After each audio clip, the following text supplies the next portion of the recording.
ont vu cet argent-là. Beauté. Oui. Il va faire en sorte il y a Kubumba, Rola la même des sur un million. Avant, on va s'aligner. Mais mon Dieu, c'est après une nuitée, deuxième nuitée, donc il y a un normal d'avoir $1 million. Donc, on va souper à plus.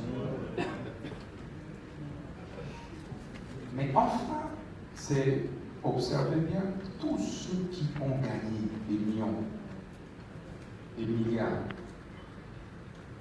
qui restent dans l'histoire. Entre celui qui s'est battu pour des valeurs, pour le patriotisme, et qui n'a rien laissé du tout à ses enfants, et celui qui a construit toute sa vie, je parle Patrice Emery Lumumba, un cas partant de notre héros national, et d'autres dirigeants que vous connaissez, qui ont accumulé des milliards et des milliards d'argent. Mais après leur mort, on se souvient de qui? On se souvient de qui? On se souvient de qui? Je n'ai rien contre notre feu maréchal, mais il avait des milliards. N'est-ce pas? Il a gouverné. Mais a-t-il encore une seule maison ici, un seul château? Un seul château. Il y en a encore? Lorsque j'ai suivi notre maman, Papa sa maison de Bandal, là il avait commencé la vie. Ces jours-là, moi j'ai pleuré. Oui. En fait, c'est là que tu comprends en réalité qu'il ne sert à rien de courir après les biens matériels. Il ne sert à rien. Parce que tout ceci n'est que passager. Vous verrez que tant que vivre pendant 10 ans, parce que toi, le roi, na train, tu as taxi. Taxi, on voit le petit aéroport. À chaque. On te le quitte. Quand on suit ailleurs, ils ont le bureau. Le bureau, pas confié. Mais toi là, il n'avait pas. Mais il était là avec nous, il était là. On pleure 2-3 jours après, on fait quoi? On oublie. Mais qu'est-ce que tu auras laissé aux générations futures? Quelle est la cause pour laquelle tu es prête à mourir aujourd'hui? Est-ce que tu l'as déjà identifié? Moi, j'ai identifié ma cause. En tout cas, pour la patrie, pour le Congo, moi, je suis prêt à mourir. Est-ce que toi, tu es prêt à mourir pour ça? Est-ce qu'aujourd'hui, tu es prêt à mourir pour ton pays?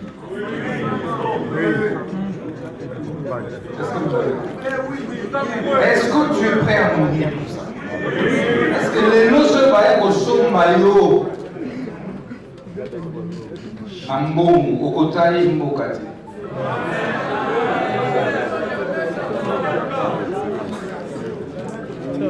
Est-ce que vous travaillez? Le patriotisme, voilà ce que ça veut dire patriotisme.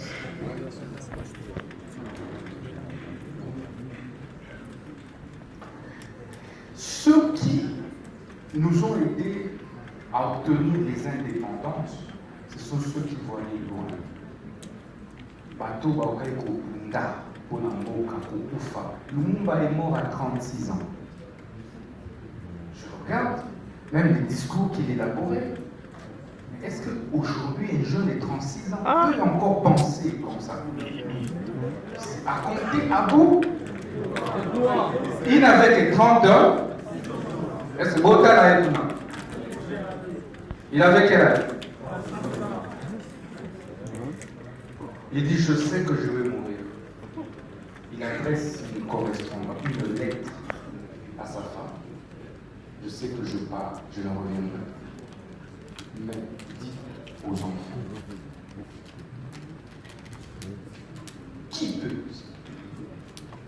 Qui est capable de ça aujourd'hui? Quel est les jeunes de 36 ans qui peuvent faire encore ça aujourd'hui? Je ne voudrais pas que vous disiez Moutamba. Je veux que vous disiez moi, là où je donner des anecdotes.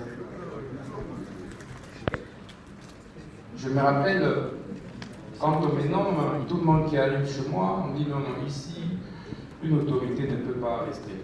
Pour raison de sécurité, pour raison de ceci, pour raison de cela.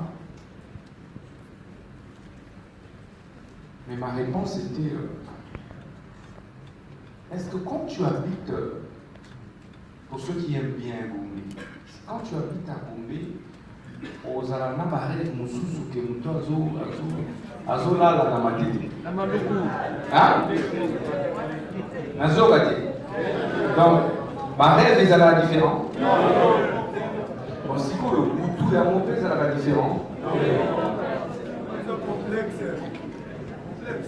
Tant que nous n'allons pas comprendre que la grandeur, chers compatriotes, se construit autour des sacrifices. Autour de quoi? Des sacrifices. Non, mais il y a un maïloté. Mais il y en a très courageux. Au combat de l'autre parce que tu sais ce qui habite en toi. Ce qui habite en toi est plus fort que ce que tu vois à l'extérieur. Est-ce que vous me comprenez? Oui. Es-tu patriote? C'est pourquoi vous voyez beaucoup de jeunes n'est pas s'épanouir.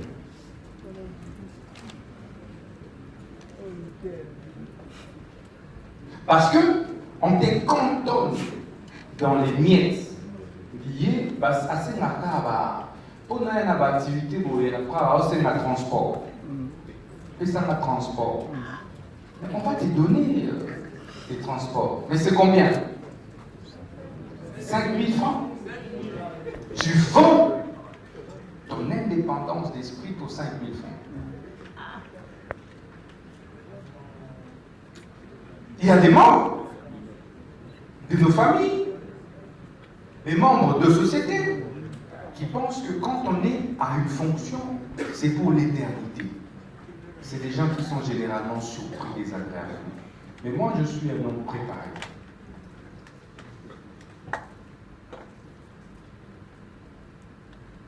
J'ai été nommé pour accomplir une mission.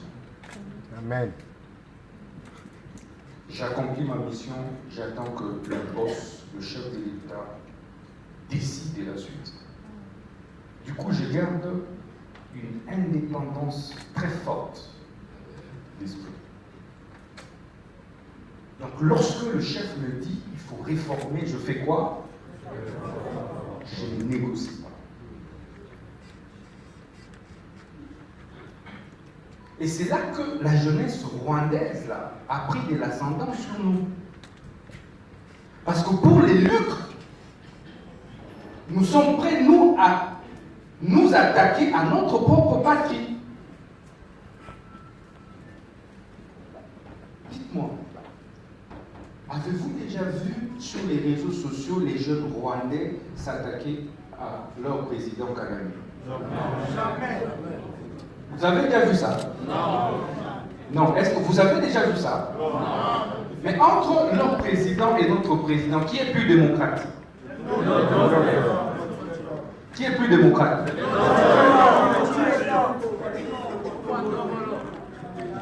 Mais regardez sur nos groupes WhatsApp, sur nos groupes Facebook. Nous perdons l'idéal.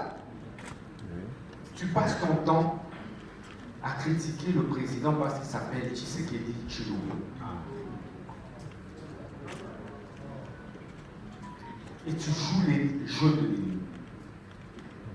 Et l'ennemi vient, prend Goma, prend Bukavu, tue, pille. Et quand tu regardes la cartographie d'Afrique, le Rwanda est inexistant, invisible. C'est à peine visible, là, il faut avoir des loups. Ah, mais c'est ça le Rwanda. Mais nous, 2 millions.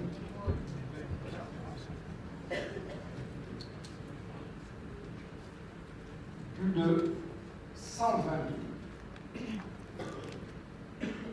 Je vous dis, hein, le Rwanda, c'est 26 000 km². C'est 26 000 km². Ça veut dire que le Rwanda, c'est un peu la superficie du territoire de Lubao. Oui, oui, oui. C'est ça le Rwanda. Oui. 22 000 km². Parce qu'une seule province, par exemple de Lomami, vous fait 56 000 km². La ville de Kinshasa, c'est autour de 9 000 km². Donc le Rwanda, c'est pratiquement le double un peu de cette ville. C'est ça le Rwanda. Avec plus ou moins 11 à 13 millions d'habitants. Donc vous avez 13 millions qui terrorisent 120 millions d'habitants. Oh, c'est bizarre ça.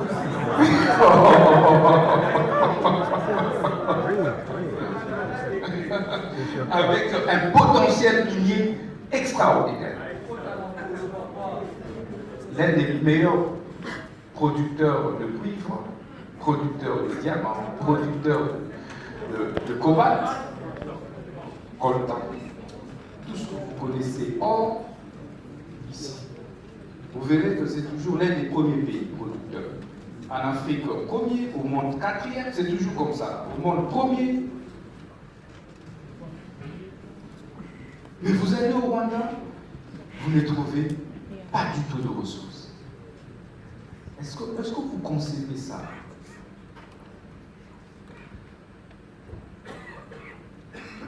Est-ce qu'un compatriote, un patriote peut supporter ça? Non. Non, quelqu'un peut me répondre. Est-ce qu'un patriote peut supporter ça? Non, jamais. Jamais. Est-ce que vous me comprenez? Est-ce que quelqu'un me comprend? Le Rwanda, à quelle superficie? 26 000 km².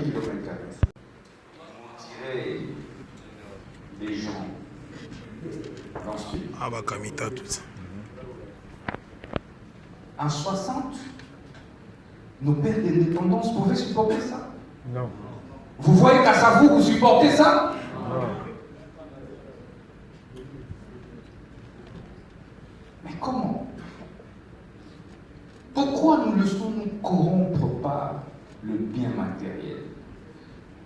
Toute la guerre qu'il y a eu, j'en conviens, on va aller, comme ils disent, oui, on va au dialogue. On suppose qu'il y a dialogue, oui, il y a la paix, oui, après demain, ceux qui ont tué les Congolais, ils prennent des armes, ils prennent des pouvoirs. Donc vous devenez ministre. Donc pour devenir ministre, tu dois tuer tes propres frères. Non. En fait, la finalité de tout ça aura été de devenir ministre. Mais pour garder la même chaussure, pour garder le même pantalon, c'est idiot.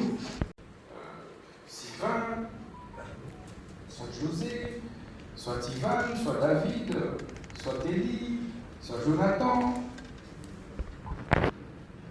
Mais vous avez refusé. Jusqu'aujourd'hui, il y en a qui vous disent non, non, venez.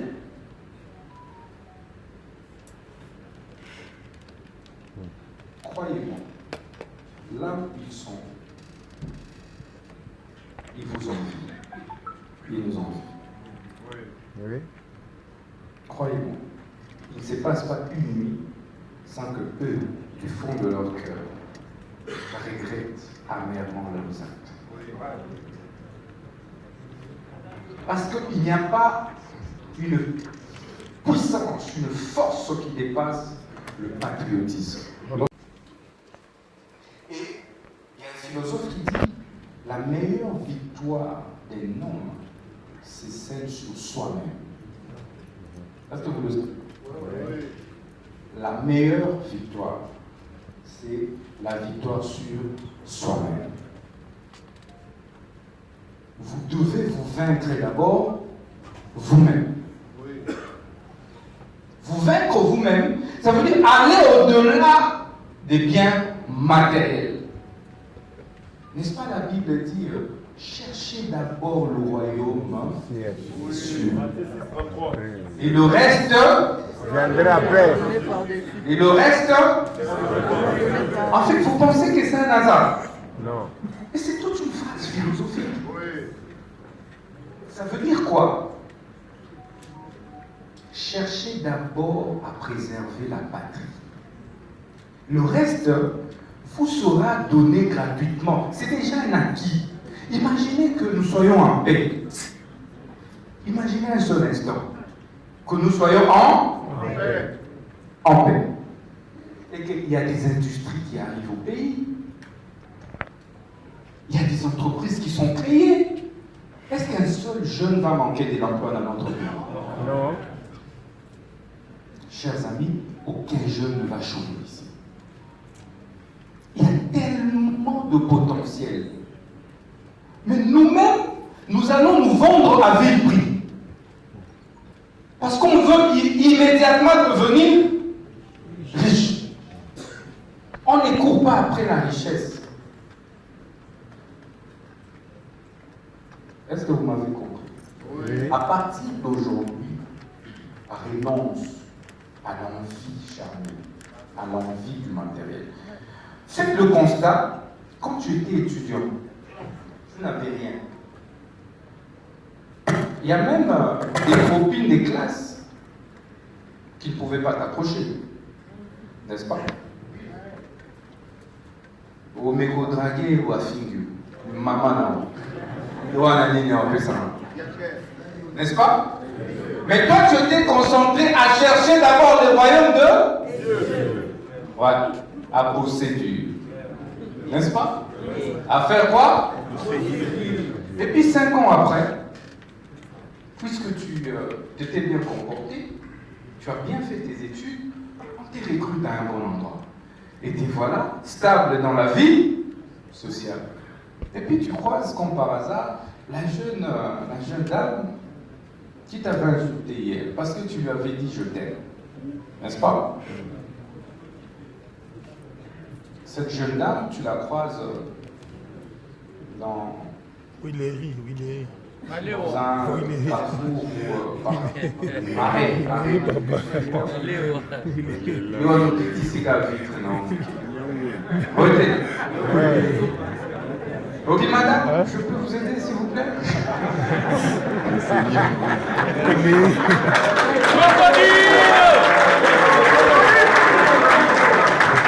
N'est-ce pas? Va-t-elle encore t'insulter? Quelle sera son attitude? Oh, ah bon, tonton, tu deviens beau. Moketa Wapi, mais ça fait 5 ans. Dis-moi, amène-moi où tu veux.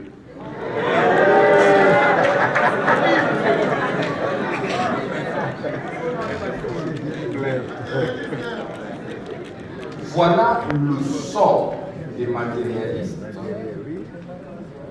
qui est différent du sort d'un patriote, d'un idéaliste. Tous les grands, c'est un exemple banal. Tous les grands, mon cher frère, qui se sont construits dans la vie, ont travaillé pour la durée. Lorsque j'ai créé Nogec, tout le monde s'est moqué de moi. Il y a des compagnons de lutte qui m'ont quitté. Il y a des gens qui m'ont insulté. Mais moi, je ne voyais pas l'immédiateté. Je voyais demain. Parce que je croyais en un idéal.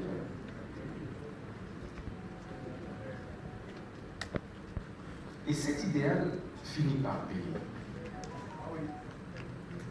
Ce que je me